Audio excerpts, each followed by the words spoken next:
En los vídeos anteriores hacíamos el análisis respecto a la superposición de movimientos armónicos simples en los que se tiene un sistema como el que miremos en esta figura sujeto a un resorte de constante K, lo que me originaría el movimiento armónico simple convencional con el que comenzamos a trabajar, pero podíamos entonces ponerle otro muelle con una constante K diferente en la que ésta originaría una oscilación con frecuencia omega 1, esta generaría una oscilación con frecuencia omega 2, pero el movimiento del oscilador va a estar dada en una sola dirección.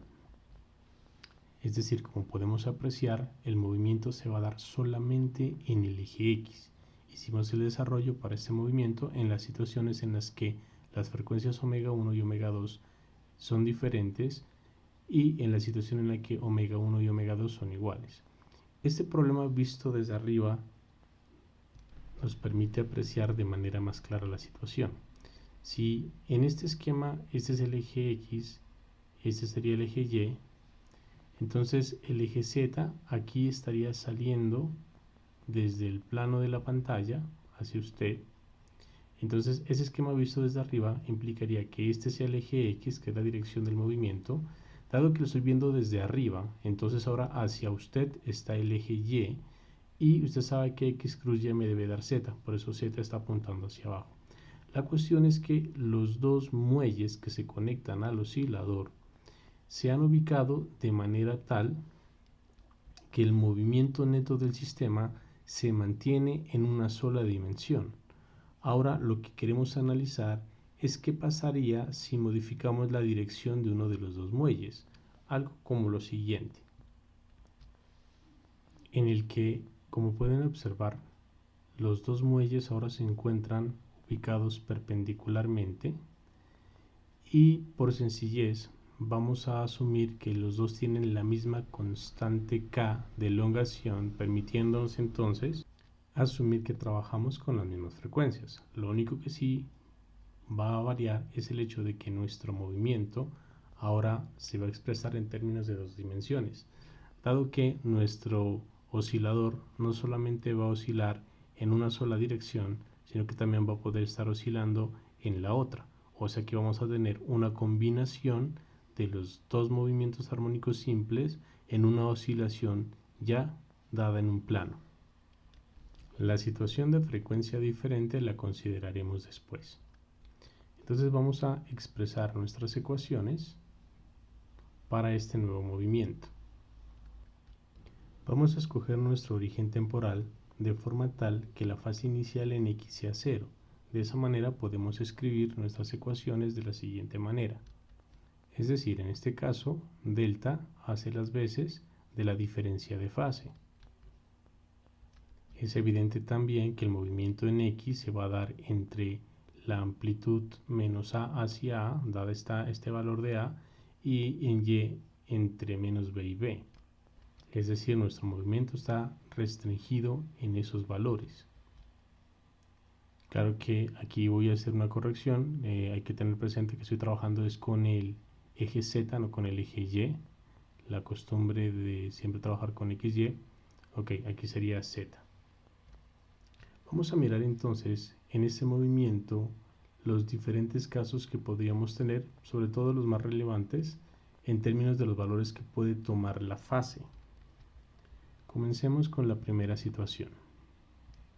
Supongamos que los dos movimientos se encuentran en fase. Evidentemente, al encontrarse el fase, lo que diríamos es que la diferencia de fase, o sea, delta, vale 0. En esta situación, las ecuaciones para X y para Z se vuelven muy sencillas, puesto que X queda como A seno de omega t, esta no sufre variación alguna, pero la ecuación para Z se simplifica enormemente porque ya no aparece la fase, queda seno de omega t simplemente. Si nosotros reacomodamos estas dos ecuaciones para combinarlas, es decir, con respecto a la primera yo hago X sobre A igual a seno de omega t, y de la otra hago z sobre b igual a seno de omega t, puedo entonces dividir las dos ecuaciones teniendo presente que me quedaría que x sobre a sobre z sobre b sería igual a la unidad, obteniendo entonces que x sobre a debe ser igual a z sobre b, o simplemente puedo escribir que z viene siendo igual a b sobre a multiplicando a x, expresión que evidentemente me da una recta, o que es lo mismo decir z se comporta linealmente como función de x. Si nosotros graficásemos esto, obtendríamos lo siguiente, en la que, como miramos en el z, el movimiento se encuentra restringido entre menos b y b, y en x entre menos a y a. La trayectoria, de acuerdo a esta ecuación, que está siguiendo nuestro oscilador, es esa trayectoria que se encuentra en morado. Las flechas me indican que él va a estar yendo y viniendo siempre entre este punto y este punto. Es decir, si nosotros miramos, comienza desde menos a y menos b hasta a y b, en este punto a este punto, y siempre moviéndose sobre esta línea recta. A este tipo de movimiento nosotros lo llamamos polarización lineal, puesto que él se va a estar moviendo siempre sobre una misma línea recta, si bien no sobre los ejes, pero sí describiendo esa figura geométrica, dado el hecho de que hemos probado que ese comportamiento debe seguir esta ecuación. Si nosotros lo mirásemos en nuestra figura, querría decir entonces que el movimiento comenzaría, digamos, desde un punto por aquí hasta otro punto por acá, y estaría oscilando constantemente, siempre, todo este oscilador, me refiero yo, de aquí a acá, de aquí a acá. Veremos ahora qué pasa si hacemos el cambio a otro valor de ángulo. Vamos a mirar para un ángulo o una diferencia de fase de pi, lo que nosotros llamaremos oposición, o diremos que los dos movimientos armónicos simples se encuentran en oposición, permitiéndonos escribir nuestras ecuaciones de movimiento de la siguiente manera, donde para el caso de z hemos hecho delta igual a pi, y teniendo presente que es una función seno de la suma de un par de ángulos, nos lleva entonces para z la siguiente expresión. Podemos trabajar de la misma manera como lo hicimos anteriormente. Paso a dividir x sobre a, dándonos eso una función seno de omega t, y por el otro lado yo puedo dividir z entre b, y dado el hecho de que hay un signo menos que diferencia las dos ecuaciones, pues aquí va a quedar este signo menos, de la que si nosotros despejamos z, tendríamos entonces que esto es igual a menos b sobre a veces x. Volvemos a observar entonces la aparición de una línea recta que diferencia del caso anterior en un signo menos, lo que hace que esta sea una línea recta que no es creciente como en este caso inicial, sino que va a ser decreciente, como miramos en la siguiente figura, en el que nuestro oscilador oscila siempre en esta línea recta. El movimiento sigue restringido en z entre menos b y b, y en a entre menos a y a, solo que a diferencia del caso anterior, en el que la oscilación era según una línea creciente, ahora acá sería según una línea decreciente, lo que sería entonces en nuestro movimiento un movimiento así para nuestro oscilador. Entonces, como podemos observar que para delta igual a 0 tenemos una oscilación lineal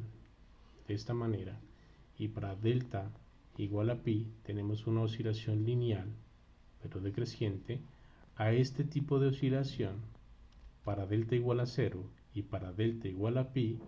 decimos que tenemos una polarización lineal.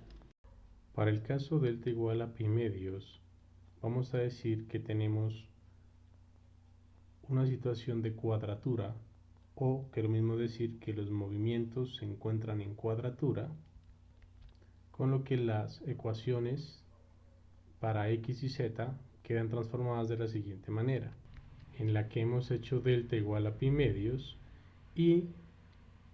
teniendo presente que esto es la suma de ángulos en la función seno, z se transforma entonces en, y donde vamos a proceder a trabajar de manera análoga a los dos casos anteriores. Por un lado, voy a coger la primera ecuación para x y hacer la división correspondiente, quedándome entonces x sobre a igual a seno de omega t, y por el otro lado voy a hacer z sobre b, que sería igual a coseno de omega t. Si elevo al cuadrado ambas expresiones, tendría entonces que x cuadrado sobre a al cuadrado es igual a seno cuadrado de omega t, y esta segunda me daría un z cuadrado sobre b cuadrado igual a coseno cuadrado de omega t. Y entonces voy a sumar estas dos expresiones, permitiéndome escribir lo siguiente. Por el lado izquierdo me quedaría x cuadrado sobre a cuadrado más z cuadrado sobre b cuadrado, y del otro lado tengo un seno cuadrado más coseno cuadrado, que por la propiedad fundamental de la trigonometría sabemos que es igual a la unidad. Y como ustedes podrán apreciar y ya saben de sus cursos de matemática y geometría, esto corresponde a la ecuación de una elipse. Es decir, si realizamos la gráfica correspondiente, vamos a tener lo siguiente, lo que significa que nuestro oscilador va a seguir esta trayectoria que están observando en la pantalla y que corresponde a una elipse. Quiere decir que si nos remitimos a nuestra imagen original, el oscilador no oscilaría ni de esta manera, ni de esta manera, ni en diagonal como en los casos anteriores, sino que él describiría exactamente la forma de una elipse. Volvamos entonces a la gráfica. Ahora una pregunta que nos surge sería la dirección en la que estaría moviéndose el oscilador, es decir, ¿se movería en dirección de las manecillas del reloj o lo haría en dirección contraria a las mismas? Para ello, observemos que si analizamos la situación x igual a más o menos a, es decir, en este extremo de la elipse o en este otro extremo, tendríamos entonces que al reemplazar en nuestra ecuación para x, es decir, en esta ecuación, el valor de a o de menos a, hagámoslo con a inicialmente, pues a sería igual a por seno de omega t, porque lo que hice simplemente fue reemplazar en la ecuación que les acabo de mostrar, implicando entonces que seno de omega t debe ser igual a 1, teniendo presente que esto es en x igual a a. Ahora bien, si nosotros consideramos la velocidad que el oscilador tendría en este punto, sabemos que debe ser tangente a la trayectoria, o sea que aquí o debe estar apuntando hacia abajo o debe estar apuntando hacia arriba. Si apunta hacia abajo, pues estaría en la dirección de las manecillas del reloj. Si apuntara hacia arriba la velocidad, estaría apuntando, moviéndose en dirección contraria a las manecillas del reloj. Para ello entonces vamos a calcular cuál sería la ecuación de la velocidad en ese punto. Es decir, nos interesa calcular cómo es b sub z, que sabemos sería la derivada de z con respecto a t. Y si nosotros miramos nuestra ecuación para z, z es igual a b coseno de omega t, o sea que su derivada sería igual a menos omega por b por seno de omega t, que viene siendo igual entonces a menos omega por b, puesto que estamos haciendo el reemplazo en esta situación, en x igual a, para la cual seno de omega t vale 1. Es decir, b sub z es igual a menos omega b en x igual a. Lo que quiere decir, dado el hecho de que este signo es negativo, que la velocidad en este punto va hacia abajo, implicando entonces que el movimiento se está dando en la dirección de las manecillas del reloj. Le dejo a usted la tarea de probar que si evalúa x en menos a, esta velocidad en ese punto sería positiva y por ende estaría apuntando hacia arriba. Si continuamos en cuadratura, pero ahora lo hacemos para una diferencia de fase igual a menos pi medios, nuestras ecuaciones se transforman de esta manera, en donde ya hemos realizado el procedimiento de calcular el coseno para una suma o en este caso resta de ángulos, y en el que siguiendo el procedimiento que realizamos anteriormente, pues simplemente vamos a tener nuevamente la ecuación de una elipse como la obtuvimos en el caso anterior, pero ahora vamos a demostrar que a diferencia del caso anterior, el movimiento de nuestro oscilador no va a ser según las manecillas del reloj como este caso, sino que vamos a probar que el movimiento va a quedar en dirección contraria a las manecillas del reloj, es decir, se invierte la dirección de la velocidad en todos los puntos sobre la elipse, particularmente en estos dos puntos. Hagamos la demostración para uno de ellos. Calculemos entonces la velocidad en x igual a, por ejemplo, teniendo presente que en ese punto necesitamos calcular, como lo hicimos anteriormente, la velocidad v sub z, que sería para este caso v por omega por seno de omega t. Y teniendo presente que en x igual a tendríamos a igual a por seno de omega t, lo que hace que seno de omega t sea igual a 1,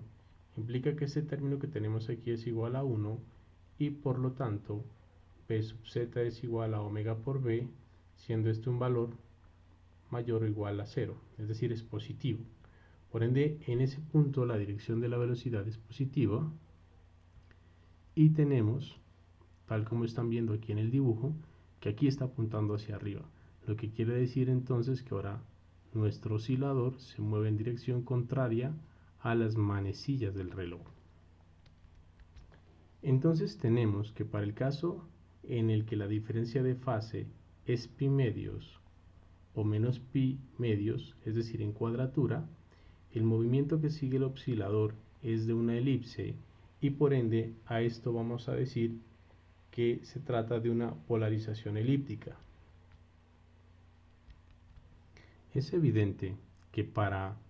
el caso en el que A es igual a B, ya sea para delta igual a más pi medios o menos pi medios, esta elipse se transformaría entonces en una circunferencia. Es decir,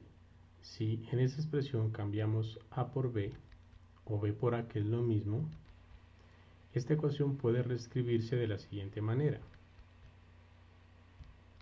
Y decimos entonces que tenemos una circunferencia,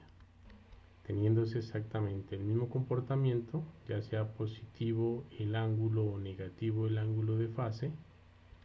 pero la trayectoria de nuestro oscilador va a seguir el camino de una circunferencia.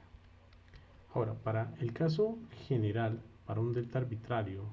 pues evidentemente va a depender del valor. Estos casos que hemos nosotros analizado son casos particulares, pero uno tiene en forma general el resultado que van a observar a continuación. Es decir, la trayectoria es una elipse, pero sus ejes están rotados respecto a los ejes de coordenadas, lo que evidentemente tiene que deberse a algún tipo de fuerza que obligue al oscilador a mantenerse según estas trayectorias. Ya miramos entonces que en nuestro esquema principal nuestro oscilador se ve forzado a oscilar debido a estos dos muelles que lo están uniendo y que le están imponiendo ese movimiento, el cual va a ser una elipse que va a estar abriéndose y cerrándose dependiendo de la diferencia de fase entre los dos osciladores y que matemáticamente podemos demostrar cómo sería la fuerza general para este tipo de movimiento. Para ello miremos lo siguiente. Como en X y Y estamos diciendo que los movimientos se tratan de armónicos simples, entonces la fuerza que está actuando en el eje X, por ser armónico simple, sabemos que es igual a menos K por X, pero al mismo tiempo esa es la ley de Hooke. Por ende, sabemos que ese debía ser el resultado para esa fuerza. Por el otro lado, para el eje Z, tendríamos que esto es igual a menos K por Z. Entonces, la fuerza resultante F debe ser igual a una componente Fx, una componente en Y. Nos interesa solamente dos componentes porque estamos mirando el problema de oscilación en un plano. Y por lo tanto yo puedo escribir que esta viene siendo igual a menos K, va a quedar como factor común de X en dirección Y más Z, acá era Z, disculpen, siempre cometo esta confusión. Entonces sería Z en dirección J, en dirección K, y usted puede observar que este vector que aparece aquí no es más que el vector R de posición. Por lo tanto, tendríamos que la fuerza que está afectando al oscilador es una fuerza de la forma menos K por R, la que no es más que una fuerza de Hooke. Y dada la forma de esta fuerza, podemos concluir que el movimiento descrito se debe a una fuerza central atractiva proporcional al desplazamiento. Es evidente que esta fuerza va a implicar un movimiento únicamente en un plano, aun si la partícula se mueve en el espacio, ya que al ser central, como se ve en el curso de Física 1, la trayectoria más general sería la de una elipse. Realicemos un ejemplo. Nos piden que, considerando la fuerza F igual a menos K por R, es decir, una fuerza de Hooke, calcular la energía potencial correspondiente. Miremos la solución. Tenemos una fuerza del tipo Hooke que es proporcional a un desplazamiento, y por otro lado, si recordamos también el curso de mecánica, sabemos que si bien la dirección de la fuerza es radial, su magnitud va a estar dada por la siguiente relación, menos la derivada de la energía potencial con respecto a la posición, la que a su vez, de acuerdo a la forma funcional de la fuerza, pues simplemente va a ser menos K por E. Esto evidentemente viene de esto que tenemos acá arriba, y solamente hemos tomado la magnitud de la fuerza, considerando obviamente el signo menos, que es lo que hace que esta fuerza sea una fuerza atractiva y central.